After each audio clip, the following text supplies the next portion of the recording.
Okay, everybody, we got Jack Chase on the phone with us here because there are two groups that came out of Texas that are the most distinguished and successful, one being ZZ Top and the other being Stevie Ray Vaughan. And my close friend, Jack Chase, was very instrumental in getting a record deal for Stevie with CBS Records, although it was on their Epic subsidiary label. So instead of me telling you the story about Stevie, I just really would rather hear the story from the horse's mouth. So Jack came to Dallas from being the regional VP for CBS out of San Francisco in 1981. We became close friends and spent most weekends together for 25 years. And so I heard this story develop, every weekend or every other weekend. He'd give me an update on what he was trying to do with this young kid out of Austin, who actually was from Dallas and actually went to my high school. We went to the same high school, but he was younger, so I didn't know him at that point in time. So, Jack, if I can just kind of turn it over to you, I think what people would like to hear would be how you met Stevie, how you first heard about his music, and what clicked and made you go to the mat for him, because I'm sure you'll get into this part into the story, but I remember you being so disappointed that you had sent a tape of Stevie to New York and the A&R guy sent it back to you saying, hey, if we wanted a blues artist, we'd sign B.B. King. But I knew Jack Chase and he didn't give up. So if you'll take over from there and just kind of give us the rundown of how you put all those pieces together. Okay. Well, thank you, Billy, for asking me to do this, and I hope it's helpful to the Stevie Ray Vaughan fans. I was transferred to Dallas in 1988 when I first met you, and I was here from then until 2003 as regional vice president for the Dallas branch. When I came here, people started telling me about these two guitar players, Jimmy Vaughan and Stevie Ray Vaughan, and have I heard them, and I should like them, and so on. And I had not heard them, but it was time for me to get out and hear them and what people were talking about. And just a little bit, Stevie and Jimmy in the early 60s, they did not like pop artists. They always liked the blues artists. And they told me over and over they listened to Jimmy Reed, John Lee Hooker, T-Bone Walker, Muddy Waters, Guitar Slim, Albert King. All these blues artists is what they grew up on. They didn't like pop artists at all. Their father loved country music, so that also stuck with them also. Stevie told me in person once, he said, Jack, thank God my first album I bought was not the Monkees. He thought that was funny. And so anyway, I had heard of Jimmy and Stevie, and I should see them play. So in 1981, I was in Austin, Texas, and Stevie Ray Vaughan was playing a club. Not quite sure. I think it was the Continental Club, but I'm not sure that was it. But I went down and saw him and Double Trouble. And I was very excited just to hear that type of music. It was called Texas Rock. It's a three-piece group, guitar, bass, and drums. Most groups in those days had many guitars and organs and everything else with them, but this was three pieces, and I was very impressed the way it sounded, very impressed with Stevie, the way he played. It was, it just stuck with me all night. So I saw him before CBS signed him in '82. I sent a cassette of a live recording of Stevie Ray Vaughan and Double Trouble in Austin to the A&R division at Epic Records, because I knew the people up there. And said, you want to listen to this? I think this is a little different top music that I think we could do well with. Well, they didn't call me. They sent a letter back to me, and it was not good in my opinion. They said if we wanted to sign a blues artist, we'd sign B.B. King. And that really hurt my feelings because it wasn't the way we were going with this. And first of all, Stevie Ray was an artist that played his own music. He wasn't just a blues artist, but he had that feel. He played exactly what he wanted to to play, and you can tell in the recordings the way his guitar sounds and what he was doing. He was doing what he wanted to do. And so I was disappointed, but at that time I met his manager. His name was Chesley Milliken, and he lived in Austin. And we started talking a little bit and started pushing Stevie onto Epic and so on. Well, Chesley knew some people. He was from Europe, and he knew a lot of people, so he got with them. Anyway, he did get Stevie signed, and it was a big deal for me because I really liked him, and I thought we could do well with him. So Stevie Ray and Double Trouble recorded the Texas Flood album November 22nd and 24th, 1982. And they did that in Los Angeles at Jackson Brown's studio. And Epic Records decided to release the album June 13th, 1983. So we were ready for it. My branch had plenty to do before the album was released. However, in June of 1983, Stevie was rehearsing with David Bowie to open David's shows, and he played guitar on Let's Dance on the Bowie album. I was upset because this decision to keep him on with David Bowie I didn't think was right, and I told Epic Records that he needed to get off that and do some things which I didn't think he would do. But Chesley Milliken, his manager, called me, came over to my office, and we talked for about an hour on the things I felt was wrong if he went on the Bowie tour. It wasn't going to help him at all. He probably wasn't making great money. And I said, what he needs to do when this album's released, he needed, and Double Trouble needed to be available to us, the Southwest branch, during the release of the album. He needed to be there for in-stores, etc., radio interviews, everything. Chesley talked to Stevie, and he said, I'll call you back in a little while. Well, 3 hours later, he called me and told me he had taken Stevie off the Bowie tour, which didn't make anybody happy. But he felt that we kind of knew what we were doing. So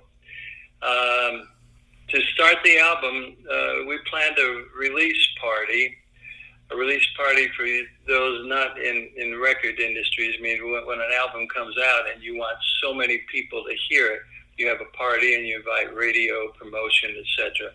So we did a big party June 13th, 1983, the day, a couple of days after the album was released. And having him available, Stevie and the band to play for people was great. Had all the CBS New York executives there, artists from all over, radio and press, etc. And it went June 16th, 1983. It was at a club called Tango's here in Dallas. And it was a big dance club, and they had these electric frogs up on top of the building that danced around. Those of you from Dallas will remember that. I expected 200 to 300 people to attend this big party we were having. But 700 people showed up instead of 300. And the budget I had for food went in about 10 minutes, so nothing was left but drinks. I looked around. I saw Ted Nugent was there. Sammy Hagar was there. Members of the Kinks, those who would remember the Kinks. Kinks were great. Great radio programmers from all over the country. The press department had major people there from magazines just to see him.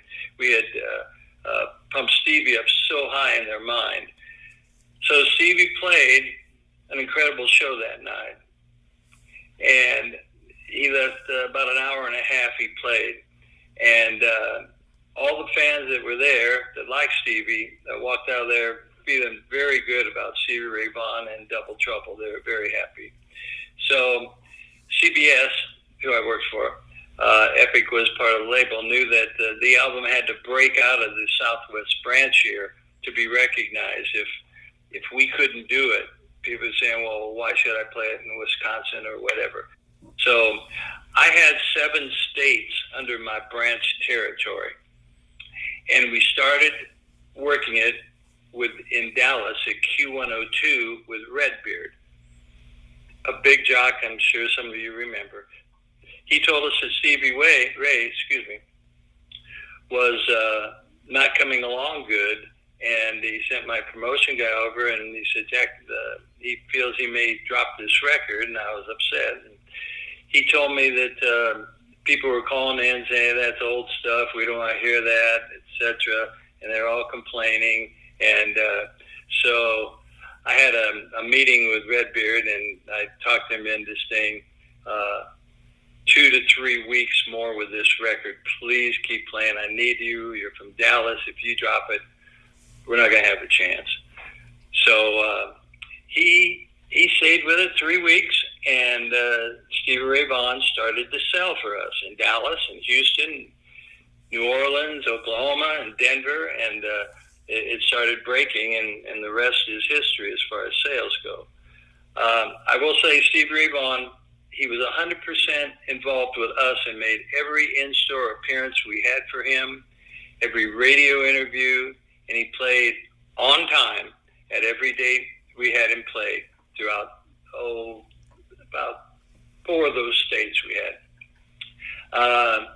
He caught on nationally at radio, and sales really started booming then. So that was 1983. And 2 albums later, he's still going, and we signed the Fabulous Thunderbirds, which is Jimmy Vaughan, in '85, where I met him. And Stevie and I and Jimmy have remained friends for life. I'm still friends with Jimmy. I'll say this in the end, Billy. Many good and bad things would happen to Stevie Ray Vaughan. You and I are normal, I guess, normal guys. We have bad things that have happened to us. But Stevie picking himself from the bottom of the pile made him the star he became. He stopped everything. He stopped drugs, smoking, everything. And he inspired many young men to drop the use of drugs. And he spoke about this at his performances. He said, these are things that you don't need. And I knew his parents would be proud of him. So the night he was killed in August in Troy, Michigan, in the helicopter crash, his management called me, and I worked through the night out of my office. I chartered a private jet for Jimmy and his wife and a group to fly from Wisconsin to Dallas. I met them at like 10 o'clock at Love Field. And I always said this, they were flying Stevie Ray Vaughan home to Texas for the last time. Yeah. Meeting at Love Field with Stevie Ray's mother, Jana, his girlfriend, and a few others. I and 5 other guys, we carried the casket off the plane, and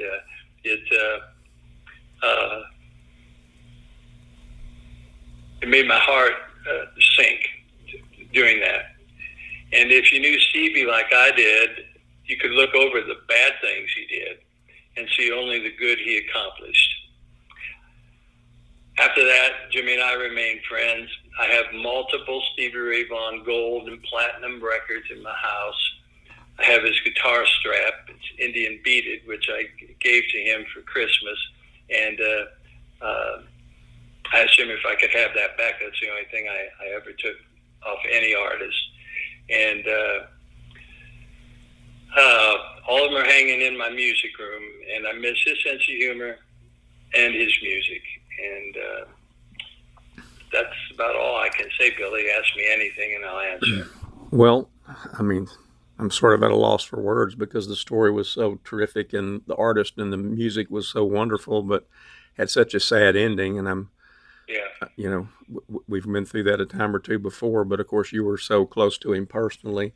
With your permission, I'd like to. I've got a photograph of the Indian beaded guitar strap that you gave him and that he wore, and I've even got a picture. Fender did an advertisement for one of their guitars. Yeah. Stevie's got the strap on. With your permission, I'd like to post that on my Facebook post as well. Okay, I sent you some other pictures. A picture Yeah. of me and Stevie at an in-store. The guitar strap is very important. He called me and said, "Hey Jack, you're not going to believe the Fender picture you're going to get." I said, "Wow." He said, "Well, this is what you do when you're going to make a big deal. That's Eric Clapton, where the staff, Jimmy. Well, I pulled up and he had my strap on. It was very. That's great. Great. I've really missed it. So Yeah. So anyway, Billy, I had a great time with Stevie Ray Vaughan, and as far as the Fabulous Thunderbirds, they had a hit, but Stevie Ray was a great boy, and I really cared for him. Yeah, I know you did, and people will know that after they hear your story here. We can hear it in your voice. Okay. And just as an example, we had a mutual friend that I met through you, Tonky T.O. Murphy, who lived in Austin, and he was our age. He was raised in Lubbock and went to the University of Texas on a football scholarship, and then, like so many kids, don't ever want to leave Austin, and he didn't. He stayed and became a successful real estate developer. And so I met him through you and the connection that he had with Stevie in the early days, because he hung out in all those blues clubs and loved those young blues players. Right. And so for the people listening here, Jack and through CBS was so kind that he would take us on a pheasant hunt to South Dakota every year for year in, year out. And one year I came down with a cluster headache and I couldn't fly, so Jack was kind enough to invite my dad to go in my place. And so my dad goes, and he had never met Tonky before, so he comes back, and the next time I'm at the ranch, he says, "Well, let me tell you about this guy, Tonky. I mean, he loves blues music more than any white boy I've ever seen, Billy." And I said, "Yeah, I think he does too." And he said, "Well, we sat up there in that bar after we were through hunting one afternoon, and he loved Stevie Ray Vaughan like a son." And he said, "This guy started crying at the bar there, Billy, and asked me," he said, "Mr. Emerson, I mean, who are we going to have now to teach the blues to these young white kids?" I mean, that's the kind of impact Stevie's music had on more people than we realize. Right, absolutely. On Facebook, I'm on his site. He's got over 20,000 followers on that site, and you wouldn't believe they love him. I mean, I put a picture up there, that strap on. My gosh, I get so many requests. I got to shut them off, but they really care about him. So yeah. Good. Okay, so let me close out by saying this, and of course we'll never know, but he was so talented. I mean, it's likely that he could have surfaced and been a success without you, but I think the probability is, knowing how hard you had to fight and the job that you did for him, I don't know without Jack Chase that there would have been a highly successful Stevie Ray Vaughan. So I want for everyone listening as well to thank you for everything you did for us. You brought a great artist to the public, and we appreciate what you did. Thank you, buddy. Well, thank you very much, and I will speak to you later, Bill. Okay, thank you.